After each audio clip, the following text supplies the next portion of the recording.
Saya dibesarkan di sebuah desa terpencil di Afrika, di mana kehidupan merupakan bertani dan mengembala ternak, sampai beberapa misionaris Amerika datang dan membuka sekolah untuk anak-anak setempat.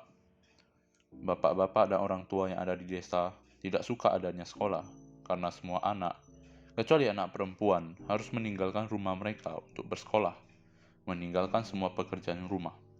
Di sisi lain, ibu saya sangat gembira dengan gagasan itu, karena dia telah mendengar cerita dari ibu-ibu lainnya bahwa anak laki-lakinya bersekolah dan betapa suksesnya mereka di kemudian hari. Jadi, selalu ada pertengkaran di rumah saya tentang bagaimana sekolah menghalangi hal-hal yang lebih penting seperti pengembalaan sapi dan kambing.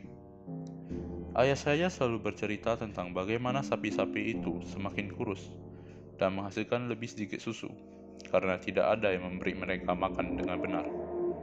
Kira-kira 1 tahun kemudian setelah semua ini terjadi, ayah saya sudah merasa muak. Suatu pagi dia memerintahkan saya untuk membawa semua buku yang saya miliki dan seragam saya. Kemudian dia membungkus semuanya bersama buku-buku itu dan membakarnya. Dia kemudian memaksa saya untuk membawa sapi ke ladang di samping sekolah, sehingga saya dapat melihat anak-anak lain di sekolah belajar. Dia mencoba meyakinkan saya betapa tidak bergunanya sekolah itu, dan saya sangat terluka, sehingga saya tidak mau bicara dengan ayah saya lagi. Ketika ibu saya mengetahui hal tersebut malam itu, dia sangat kesal, dan untuk pertama kalinya, dia secara fisik berani menyerang ayah saya.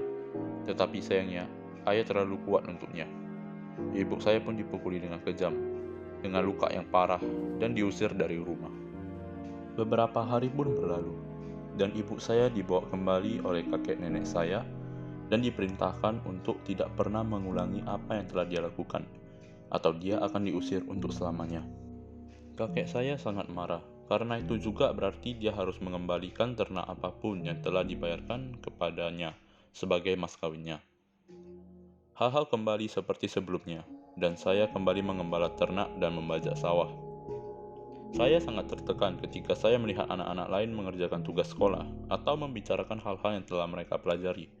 Sementara saya hanya duduk di sana dengan canggung, sekarat di dalam dengan iri. Kemudian suatu hari segalanya berubah. Aku baru saja pulang dan tiba-tiba ibu memanggilku ke dapur. Dan dari sikapnya aku tahu ada sesuatu yang tidak beres. Tangannya berkeringat dan gemetaran. Dia menyuruh saya untuk mengambil botol kosong, mengisi botol tersebut dengan susu dan membawa kepadanya. Saya melakukan apa yang diperintahkan, dan setelah menyerahkan padanya, dia pun menyuruh saya untuk pergi ke kamar. Sekitar 10 menit sudah berlalu, ibu datang ke kamar saya. Dia menyerahkan botol susu yang berbuih tersebut kepada saya, dan meminta saya untuk memberikannya kepada ayah setelah susu tidak berbuih lagi. Setelah beberapa menit, saya membawa susu tersebut kepadanya, dan saya pun kembali ke kamar. Tidak lama setelah saya masuk ke kamar, saya mendengar raungan keras dari luar. Saya berlari keluar, dan ternyata ayah saya sudah terbaring di tanah. Ibuku berada tepat di sampingnya, sambil mencekik dia.